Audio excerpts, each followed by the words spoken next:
Hello everyone. ये बात हम सभी जानते हैं कि हर देश में, हर समाज में अलग अलग चैलेंजेस होते हैं, चाहे वो एजुकेशन संबंधित हो, लोगों के रोज़गार और इनकम से संबंधित हो या फिर हेल्थ से संबंधित हो। और हर समस्या के समाधान के लिए अलग अलग कदम उठाए जाते हैं ताकि समाज में रह रहे लोगों के जीवन को बेहतर बनाया जा सके। लेकिन कुछ समस्याएं ऐसी होती हैं जो समाज के हर स्तर को प्रभावित करने की क्षमता रखती हैं, जैसे नशे की समस्या, जिसे सब्सटेंस अब्यूज़, ड्रग अब्यूज़, नशे की लत जैसे कई नामों से जाना जाता है। ये एक ऐसी स्थिति है जो एक व्यक्ति को मानसिक, शारीरिक, सामाजिक, आर्थिक और कानूनी हर प्रकार से तोड़ देती है और न सिर्फ वह व्यक्ति बल्कि उसके परिवार, दोस्तों, रिश्तेदारों को भी परेशानियों का सामना कराती है। आज इस वीडियो में हम बात करेंगे international day against drug abuse and illicit trafficking के बारे में। इसके बारे में हर साल 26 जून को राष्ट्रीय और अंतर्राष्ट्रीय स्तर पर अलग अलग प्रोग्राम, वर्कशॉप चलाए जाते हैं ताकि लोगों को नशे से होने वाली समस्याओं के प्रति जागरूक किया जा सके और इसकी रोकथाम के लिए उन्हें प्रेरित भी किया जा सके। साल 2025 के लिए इस दिन की जो थीम रखी गई है वो है evidence is clear, invest in prevention, break the cycles, stop organised crime. अब हम इस वीडियो की शुरुआत करते हैं और सबसे पहले समझते हैं कि ड्रग्स किसे कहते हैं।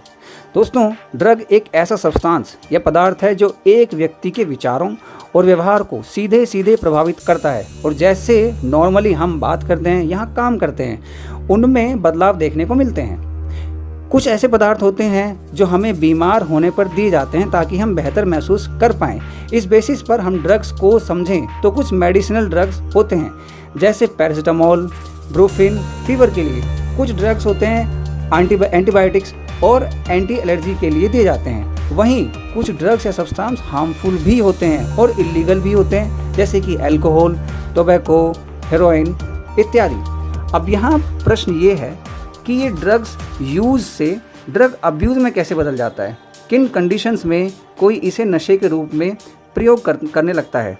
ऐसे में कई अलग अलग कंडीशंस हो सकती हैं, जैसे डॉक्टर की बताई क्वांटिटी से ज़्यादा कंज्यूम करना, डॉक्टर से एडवाइस ना लेना, बहुत ज़्यादा डोज में कंज्यूम कर लेना या फिर एक दिन में कई बार कंज्यूम करना शुरू कर देना, अच्छा महसूस करने की कोशिश या फिर अलग अलग समस्याओं से खुद को डिस्ट्रैक्ट करने के लिए, इलीगल तरीके से खरीदना, कंज्यूम करना या फिर बेचना। ड्रग की यूज़ और अब्यूज़ में अंतर जानने के बाद अब ये भी ज़रूरी है कि हम ये जानें कि ड्रग अब्यूज़ किस प्रकार से हमें प्रभावित करता है।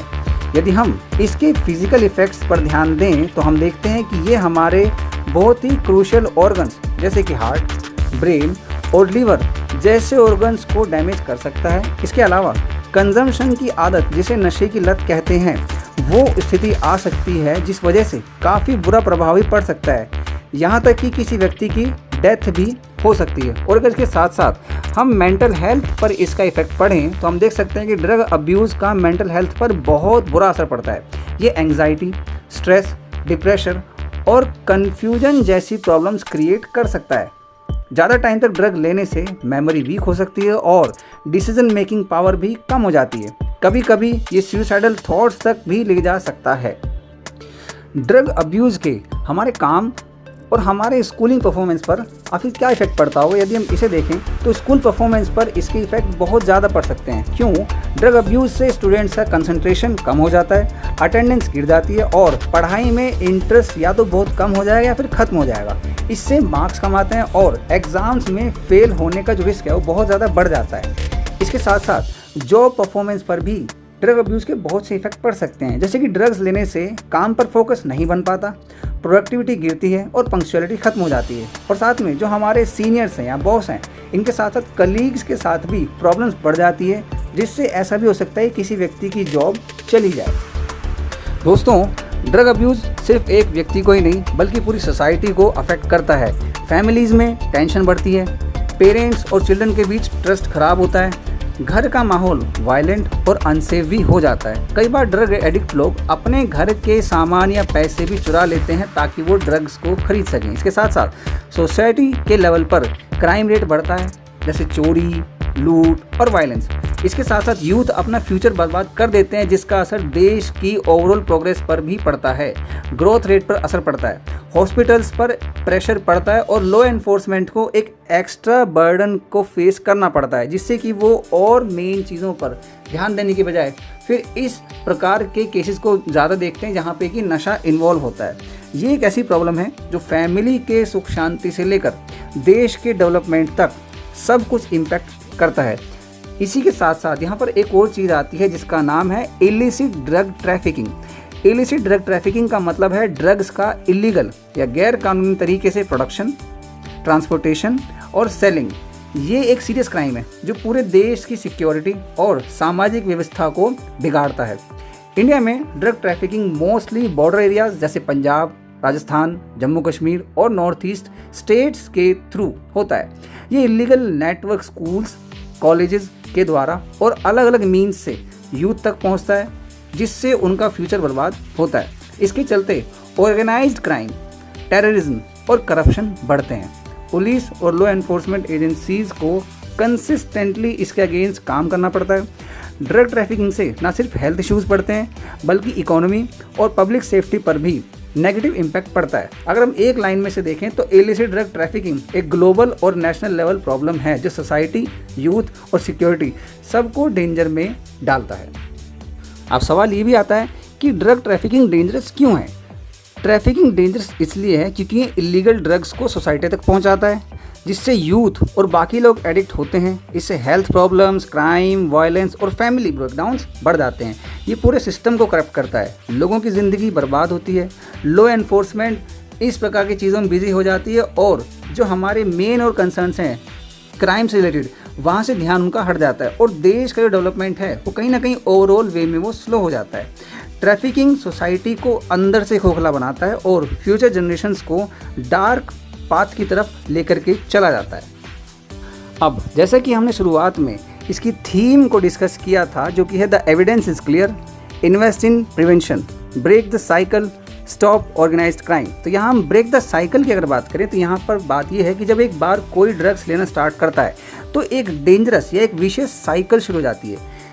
हेल्थ खराब होती है, फैमिलीज टूटती हैं और क्राइम का पार्ट बनने का रिस्क बढ़ता है। इस साइकिल को टाइम पर तोड़ना बहुत ज़रूरी है। यहाँ साइकिल का मतलब ये है कि जब एक व्यक्ति धीरे धीरे कंजम्पशन शुरू करता है, उसके बाद वो अपने कंजम्पशन यानी कि नशे को लेने की जो उसकी क्वांटिटी है उसे बढ़ाता है, फिर उसे बहुत ज़्यादा लेता है, जिसकी वजह से उसकी फैमिली इश्यूज़ होने शुरू होते हैं। और जब फैमिली में इशू हो गए तो कई बार ऐसा भी होता है कि वो व्यक्ति क्राइम की तरफ भी जाए, और जब क्राइम की तरफ जाएगा तो ऑब्वियसली हमारी सोसाइटी में अलग अलग प्रकार की चीज़ें होना शुरू हो जाती हैं। इसीलिए इस साइकिल को टाइम पर तोड़ना बहुत ज़रूरी है। फिर यहाँ पर बात आती है कि ऑर्गेनाइज क्राइम क्या होता है। देखिए, ड्रग्स का इलीगल बिजनेस माफिया और गैंग के थ्रू होता है, जिसे हम ऑर्गेनाइज क्राइम कहते हैं। ऑर्गेनाइज क्राइम का बेसिकली अर्थ ये है कि जहाँ एक पूरी की पूरी चेन काम करती है, किसी क्राइम को शुरुआत करने वाला, फिर उसका एग्जीक्यूशन और फिर लोगों पर उसका क्या प्रभाव पड़ता है, इसे हम एक ऑर्गेनाइज क्राइम की श्रेणी में रखते हैं। ये लोग यूथ को ड्रग्स के जाल में फंसाते हैं और सोसाइटी में वायलेंस भी फैलाते हैं। फिर बात ये आती है कि हमें ये साइकिल तोड़ना कैसे है। इसे तोड़ने के लिए सबसे पहली बात है कि हम अवेयरनेस और एजुकेशन पर ध्यान दें। अवेयरनेस यूथ की और बाकी जो भी हमारे स्तर हैं समाज के, उन सभी की। और साथ साथ जब हम एजुकेशन की बात करते हैं तो यहाँ पर हम अलग अलग वर्कशॉप और एड्स के थ्रू लोगों को एजुकेट करते हैं।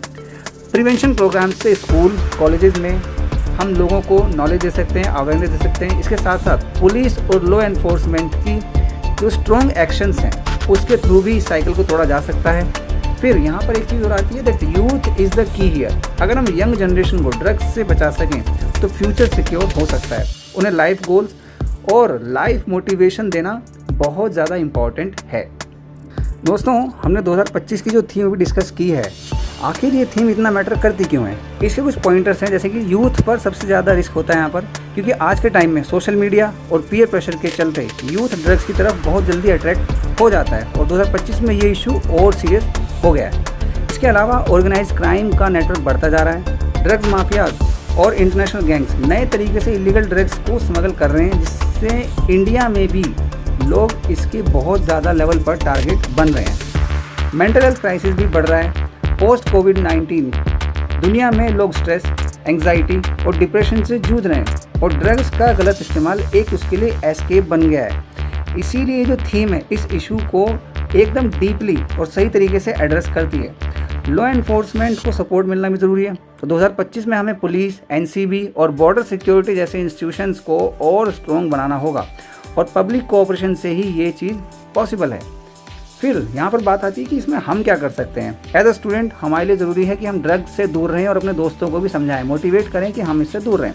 और अगर किसी दोस्त को ऐसी कोई समस्या है तो अपने टीचर से या पेरेंट्स से इस बारे में ज़रूर शेयर करें, ताकि उसे एक टाइमली और सही इन्फॉर्मेशन दे करके, अवेयरनेस दे करके उस दोस्त को वहाँ से लाया जा सके। लाइफ गोल्स और हॉबीज़ डेवलप करना भी बहुत ज़रूरी है, ताकि आप खुद को डिस्ट्रैक्ट ना होने दें। फिर टीचर्स इस बारे में क्या कर सकते हैं, क्लासरूम में अवेयरनेस क्रिएट कर सकते हैं, ताकि कुछ डिस्कशंस हो सकें, वीडियोस दिखा सकें आप, ताकि बच्चों को एक तरीके से खुद से ही अवेयरनेस आनी शुरू हो जाए। स्टूडेंट्स के बिहेवियर पर नज़र रखना और सस्पिशियस चेंजेस नोटिस करना, मॉरल एजुकेशन और लाइफ स्किल्स पे फोकस करना, पेरेंट्स के साथ कनेक्ट रहना और स्टूडेंट वेलबींग पर भी ध्यान देना। पेरेंट्स अपने बच्चों से ओपन कम्युनिकेशन रखें, एक ट्रस्ट बिल्डअप करें। उनके फ्रेंड्स और एक्टिविटीज़ पर भी अगर हम पॉजिटिव इंटरेस्ट लेंगे तो बहुत बढ़िया रहेगा।